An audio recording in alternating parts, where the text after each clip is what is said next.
Welcome to a new Daily Top Ask Reddit video. Today's topic. Have you ever missed someone who doesn't even exist?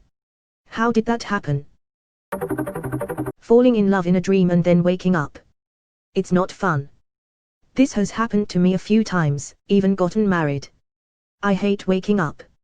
It happened enough times to me that I almost prefer bad dreams, because it makes waking up a bit more tolerable. I was catfished, she was perfect, then found out it was a crazy ex with a year-long play. If only she showed that dedication when we were together. Oh man, I'm sorry that happened. A year-long catfish by your ex can definite fuck with your head. Man, that ex must have zero life. Yeah. I did write a novel once for fun and killed off one of my main characters halfway through and started missing her quite a bit in the second half of the book. It's weird how characters you basically pulled out of your ass can grow on you. If it were a TV soap opera, you can bring them back claiming they faked their death and were secretly hiding in the Andes Mountains plotting their revenge against the person who killed their father, who wasn't really his father, but that's a story for another time. Or say the whole season was Pamela's dream. When I was young, I had an imaginary older brother. I didn't play with him, but I wrote him letters. As I grew older, I would write Dear Jamie letters, to relieve some stress or something. I'd write about school, about friendship stresses. I had grown up feeling like there was a brother-shaped hole in my life. I remember writing about that. It didn't make sense, I couldn't have had an older brother, my family would not have forgotten about a whole child. But I missed him. I felt his absence. I was 18 when my parents told me that I'd had an older brother, but he had been stillborn due to spina bifida complications. They had kept him a secret from us, due to the pain of his loss. He never got a name, but James had been on the top of their list. My parents had always been startled and made uncomfortable by my letter writing to Jamie. To this day, I still miss Jamie. I guess he did technically exist in some way, but he had been gone 6 years before I was even born. A close friend of mine was a twin, but his sister died shortly after birth. He's in his mid-30s and still talks to her, dreams of her and seeks her advice. I'm glad he has her because he tends to be very troubled at times and beyond the help of his loved ones. There's been several cases where he feels like she's helping him stay alive. Edit, I really didn't expect this to gain so much attention. For any of you that have felt this sort of presence in your life, at least now you know that there are others like you. One of my nieces is a surviving twin. I have twin sons who are almost exactly a year younger than her. Their birthdays are only 2 days apart, and when they were learning how to talk and doing their twin speak, she could understand them and even talk right along with them in their own language. The only other kids I ever saw communicating with them that way were another set of twins, same age as mine, that I was babysitting for a couple of weeks. I'm not sure how much my niece knows just yet, but I am sure she will be filled in about her twin as she gets older. Not a person, but I deeply miss some places I've been to in my dreams, and sometimes some elements of them turn up randomly and nostalgia hits. Pretty bad knowing such a place does not exist and you can only find comfort in memories of it. These types of dreams usually lead to me starting a book with that dream as a setting. I didn't say I ever finish the books, but that's another thing. I have done this before as well. I am also an artist, so I like to draw what I've seen in my dreams too. Doesn't usually get finished though, lol. Fictional characters that have provided me a comfort when I felt like I had no one else. I feel more comfortable talking with Stranger Sun Reddit than I do talking to people in real life. Hello, I am Stranger Sun. I've had an internet best friend for like 25 years. Who I never met. She disappeared at one point for like 2 years. And this was a long time ago and virtual relationships of any kind didn't really exist, so if I told people, the reactions I got were literally "you're a loser" up to "she doesn't even really exist." It makes you wonder what exists really means anymore. Did she come back? Yes, thankfully. I have faith she'll be my friend till the end now. It's really nice. When I was around 10 years old, I cried for weeks after I decided to say goodbye to my imaginary friend. Growing up as a child, I could not make friends. Autism is a bitch, so I just made up someone I could talk to in my head. It was much like you would imagine a conversation between a ventriloquist and his dummy would go, but thinking back, that was a necessary crutch to help me put my thoughts in order and to reason things out, as well as to keep myself company. That's a very capable tenure to have the understanding that you have to say goodbye to your imaginary friend, that real life in general must have its place. Maybe you could write a children's book honoring your imaginary friend who got you through. I'd read it. Honestly, that might be good for closure. Also, it would be helpful for other kids in the similar situations. They could understand that having an imaginary friend is okay, but there is a time where we must say goodbye. I miss the version of me out there living life and thriving without being bogged down by mental illness. I also think culture and politics is making it a lot worse for people as well. I myself struggle to see how the world could be so cruel and hateful nowadays. I mean, we grew up reading about it in history books, but I never thought I would see such a large divide in my own country. It's crazy to see my own thoughts written out onto a Reddit post. Are you my conscience? Camargo 1300. You ever have a super lonely period of your life and you dream you have a partner? Like they're flirty and fun and you guys are in just a normal relationship. Sometimes I dream about this girl and when I wake up I miss her so much.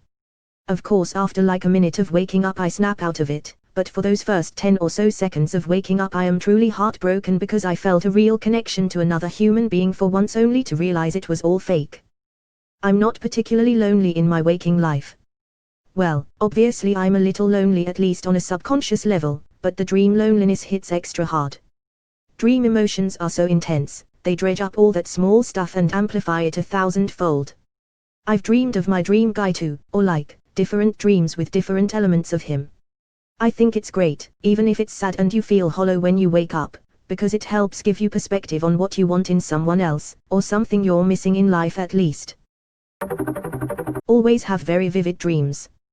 One time I dreamed I was pregnant and it felt surreal. Sometimes it dawns on me that this might be a dream, but not then. It was so vivid and detailed and such a long dream.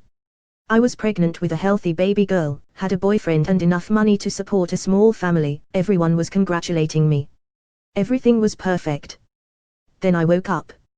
No baby, no boyfriend, alone in my bed at 3 a.m., my arms outstretched to hug someone, just really I was hugging empty space.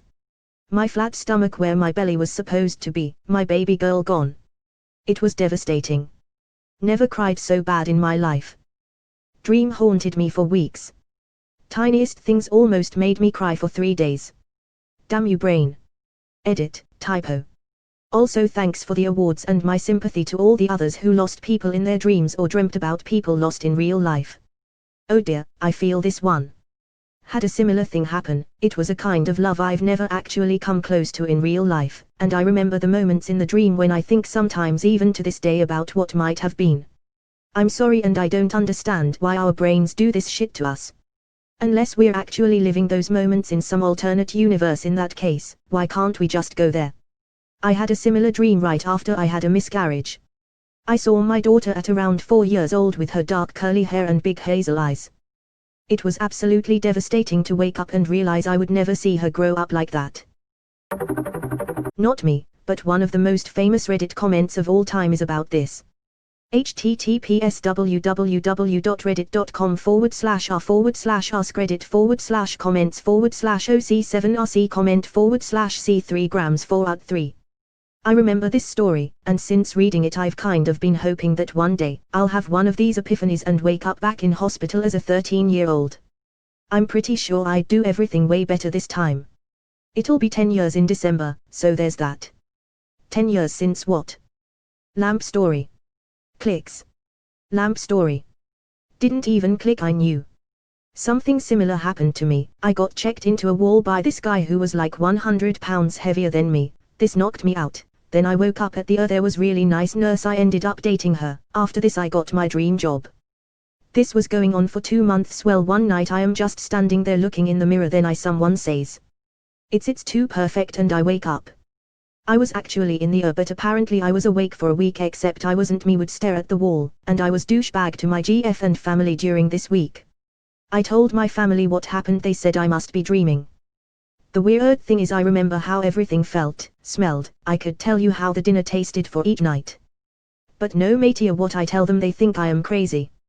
You shouldn't feel too weirded out by your experience.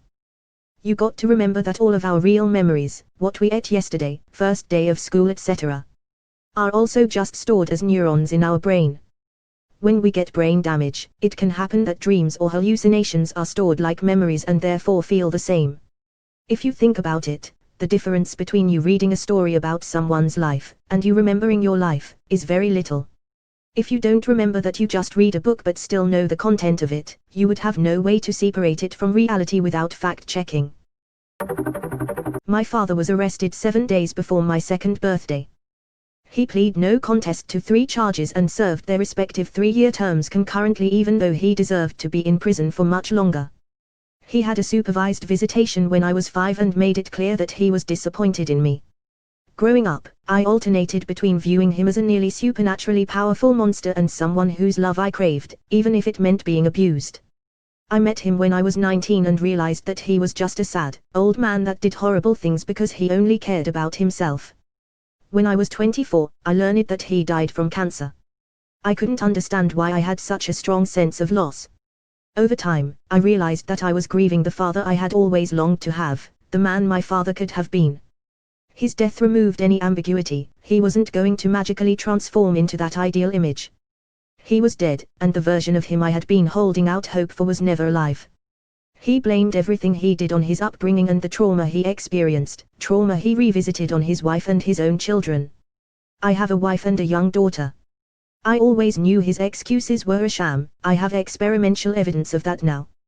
He had a supervised visitation when I was 5 and made it clear that he was disappointed in me. What could he possibly be disappointed in a 5-year-old for?